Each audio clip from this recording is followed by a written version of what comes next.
Okay, so I'm going to walk through. While I'd rather do this live, I'll record this one this way.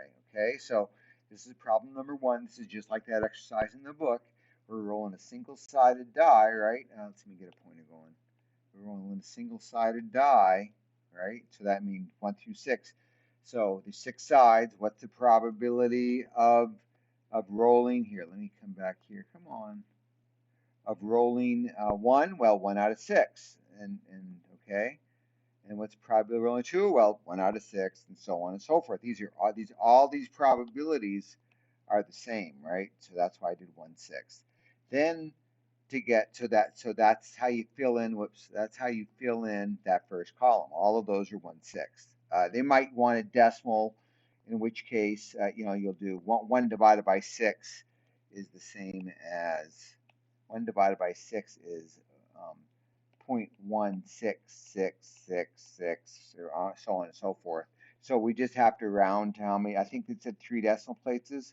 So 1.67 should be the right answer for WebAssign. Now, I wouldn't put them as decimals. I would leave them as fractions, because the next part of this question asks us to what's the mean of this probability distribution. So the mean of a probability distribution is just a weighted mean.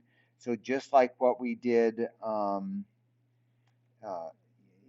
back in chapter 2. Whoops, what did I just do here? Just a minute here. Let me add that picture back in.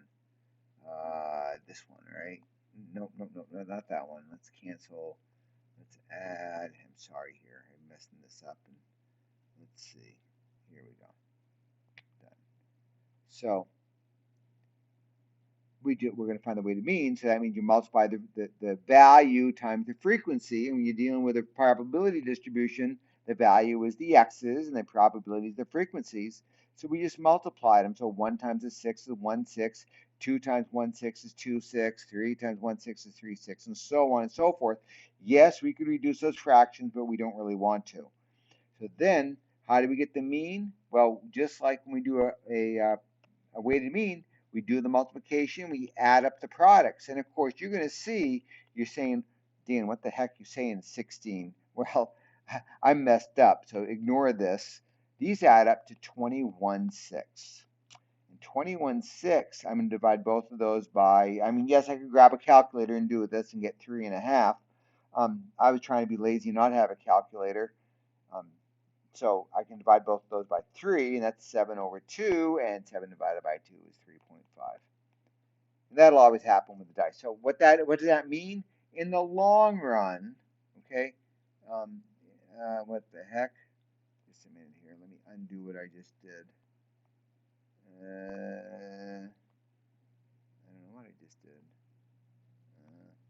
Where's the undo? Here we undo, undo, undo, undo, undo, undo, undo. All right, man, this is not working well. Undo, undo, undo, undo, undo. Really? Can I just select this and get rid of this? Here we go. There we go. So now I can erase it. Whew. Sorry about that. Listen what I'm doing here. So 3.5 is that. Now what's that interpretation? That means in the long run, if we roll a single die over and over and over and over and over and keep track and then find the average of values, it'll be this. It'll be this answer. So that's why we can have 3.5 dots instead of when we don't have it. It's an average value. Okay. So then for the next one, a similar kind of thing, except now we're dealing with a lottery. So give me a second here and I'll pull in my work. Okay, so for this one, I didn't do anything too fancy with this. They told us there were 250 raffle tickets, right? Let me do a pointer rather than writing. 250 raffle tickets, and how many grand prizes they're selling? One, so 1 out of 250. And I wrote $100 there just for my own reference. And then so 1 out of 250 is this answer. There's 2 out of 250 for that answer. 10 out of 250 for that answer. And then of course, how many aren't winners? So I did 10 plus 2 plus 1 is 13. 250 minus 13 is 237 if I'm doing my arithmetic right. So that's 200 and 237 times, or the probability of not winning anything is that fraction. Okay. Part B, we have to take off the $20. See, the cost of these tickets is $20. So that's not a winning. So what Dr. Stevens has us do is take the $20 off what you're going to win. If you're going to win 800, it's already spent $20. You're only clearing 780. Same thing, 200, take off $20, you're at 180. $50 costing $20, you're only getting $30. And then if you don't win anything, you're losing $20, right? And then I copy down the probabilities. Now it's just a weighted mean. Multiply these two numbers, you get that. Multiply those two numbers, you get that, and so on and so forth. Notice that's a negative. You add these up, and that's your expected value. That's the mean amount of money that you'll win for each ticket you buy. Now, if you were to be able to buy all the tickets, so that's B's answer. Now, let's talk about C. If I were to buy all 250 tickets, on average, I'd lose $13.20 per ticket. So they're going to come at the people that run the lottery is a raffle are going to win. That's why they run raffles, right? They want to come out ahead. What's this mean? This means it's a per game average. You win lose if you played this game many times. And of course, you can only play it 250 times, but that's the long term average. So they're going to make the raffle owners are going to make $13.20 a ticket. So this is from our point of view though as a player, so we don't want to think about that. Okay, so let's see how it's just the same, more the same. It's a whoops. For these warranty problems, it's the same thing. It's like a raffle. It's like a lottery. And that's really what warranties are. You're gambling that you're going to have, you buy the warranty, that you're going to use it, or you're gambling if you don't buy the warranty, you're gambling that you won't use it. You don't spend the money on the warranty. So this problem's asking you don't buy the warranty, okay? We know all told, if we did buy the warranty, we'd be spending $94, right? The phone plus the warranty is $94 in this case because it's $9 for the warranty and $80 for $85 for the phone. So then what happens if you don't buy the warranty? What happens? Well, it could be that the phone fails, and according to this scenario, you have to buy another replacement phone so all told, you'd spend the first $85, then the $85 replacement, you're spending $170. The probability of that happening is 7%.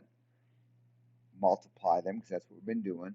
Now, if the phone doesn't fail, you're only going to have to spend the $85, and there's a 93% chance that it's not going to fail. So we'd multiply that.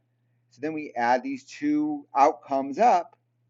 Remember, the mean of a probability distribution is the sum of the outcomes, the probabilities. So that's the sum. That number is less. So that's B, right? This is B's answer. And then, of course, we get A's up here. And is that number is less than the warranty of the phone in the warranty. So yeah, did you make this right decision? Sure. Now with that, I'm gonna digress a little bit. This is the long run average. So they're going to make, the company's going to make, if they sell a phone with a warranty, they're going to make what, $3.05 per every phone with a warranty that they sell. So in 1 million phones, you're coming out pretty much ahead. But we're just going to buy one phone. What if it fails? You're going to be out the money for a lousy $9 warranty. You got to play these things. I mean, are you a Butterfinger? Do you drop phones? Maybe it'd be worth it for you to spend the $9. Okay, because we're just doing it once. I always say I'm not going to buy an extended warranty on a car, and when I go in there, I always do. I don't know if I will next time. Well, I take that back. My Dakota, I didn't, and I never used it, so that was a good decision. My Tacoma, I bought the warranty, but it's expired now because I never used it, so that cost me a lot of money. I could have got by without buying it, but you never know. So they say you can buy them elsewhere. I don't know. So that's I digress though. But that's how you do this question. Okay, now same thing with the life insurance policy here. This is from your perspective as the insurance company, not from the person you're selling insurance for. Okay, this is the long run thing, not the individual. So if he lives, we pocket the $70. The probability that happened is right there, and of course I multiplied those. What if he dies? Well, we're going to pay out $100,000, but he's already given us $70, so our payout is only this, only. Multiply the probability of it happening, and I did 1 minus that number. We multiply it to that, and then we subtract them. And because it's positive, that tells me from the insurance company point of view, we're going to make $10 in every policy we sell. So what does that represent? That represents the average profit per policy sold if you sold a lot of these policies. And this is the other thing. You and I, as an individual, wouldn't want to do this because there's a lot of risk in that. Spending out, shelling out almost $100,000. The insurance company who sells millions of these policies is going to come out ahead, right? If they sell 1 million policies, they're going to clear $10 million, even though they're going to pay out. How many policies are going to pay out on average if they sell 1 million policies? The million is got 6 zeros in it, so 1, 2, 3, 4, 5, 6. So they'll shell out on average. They'll have to shell out. Well, that's not right. They'll have to shell out 600. They'll have to shell out. How does that work? On 1 million policies, 1, 2, 3, 4, 5, 6, they'll have to shell out 6 times 100,000, right? Well, I digress. Pretend I didn't say this. Too late in the day for me to do that kind of thinking. Anyways, so that's how you do that answer. Sorry, I digressed there. Now, binomial probability distribution. Something I'm going to ask you in this next week's quiz is it a binomial experiment? Some things you got to check. Are there a fixed number of trials? Well, in this case, calling 500 people, yeah, it's a fixed number of trials. There's also 500 trials there. Are there independents? Does me asking one person affect the response from the other? Well, we're assuming that doesn't, that they're not in the same room. So there's the independence thing. The probability that doesn't change from person to person, same probability. But the answer has to be a binomial, a yes, no answer, a binary kind of answer, yes or no, or something like that. So who they voted for in an election? Well, there's usually more than 2 candidates, so not a binomial distribution. Here we ask, did you vote for Donald Trump in the last election? Well, that's a binomial, that's a yes-no answer. So in this case, this would be a binomial distribution. Okay, so you got to look in the book about the 4 things. I forget what page it is. It's in chapter 5. There's fixed number of trials, independence from trial to trial. The probability stays the same from trial to trial. These almost seem like it's the same way they are. Depends on how you're thinking about it. Is asking somebody going to affect the next answer? No. And then the probability staying the same from trial to trial. Remember how we did sampling without replacement and how the number of cards changed? Well, that's not staying the same from trial to trial. So, and of course the yes, no answers. So then these, and they ask you, hey, use the formula. Here's an awful looking formula. They also have the tables that Dr. Stephen goes at. And if you watch my video, and this is the way I'm going to steer people, if you watch my videos, I use that StatTrek website. In Canvas, where did I do my pen? In Canvas, if you click on modules, right? If you click on the modules, and then you click on course resources, you'll see this online statistical tool updated April 8th. I don't remember when I did it. Actually, that was many semesters ago. I probably should adjust that. You see this binomial probability calculator? This is the calculator I'm going to show you next. This other one has a histogram feature to it. If you want to know more about using this one, go watch the video in the week 6 outcome or week 6 overview. I got links to my how to use an applet with all this. Okay, so let me come here. Can I delete this? Yeah, where's the tool? I want to delete it. Okay, let me pull up Okay, so what I do is you pull up that website, and then what you're going to do is you're going to change the probability of success to what the P is, the number of trials is N, the number of successes is 6, and they want me to find, let's see, what probability they want me to find? They want me to find the probability, oh, here you go. I can show you right here. The probability of exactly 6. Now, go watch that video about the binomial histograms. I think that'll make sense. All I'm looking for is the bar for the 6. So to get that answer, because it's equal to, let's see, because it's equal, we're going to use this probability right there. So that's the answer to this problem. Okay, let me get rid of this. Now the next one, you see how it says less than 4? It doesn't include 4, so that would be the bars 0, 1, 2, and 3 on the histogram, and that's going to be, let's see, that's going to be how I use the applet here. Whoops, stay there. Let's blow this up. So I changed the probability to what they suggested or what they told me, right? I changed the number of trials to 9. I changed the number of successes to 4. But because they want less than 4, you see how this one says less than 4? That's the answer. That includes the probability of 0 successes, 1 success, 2 and 2 success, and 3 success. Okay. Using the tables, you'd have to add those up. You'd have to add up 0, 1, 2, and 3. Using the probability formula, you'd have to do this for 0, you'd have to do it for 1, you'd have to do it for 2, or do it for 3. Much easier. I hope you do use it, and it doesn't take away. It's not cheating. Last one says 2 or more. See how it's greater than or equal to 2? So 2 or more, same setup. You change the probability to that. You change the n to that. You change the 2 to that. Click. Oh, the other thing I haven't been saying, you got to click on this calculator. You got to click that update every time, or it won't automatically update. But that's the answer. See how it says greater than or equal to 2, greater than or equal to 2. Okay.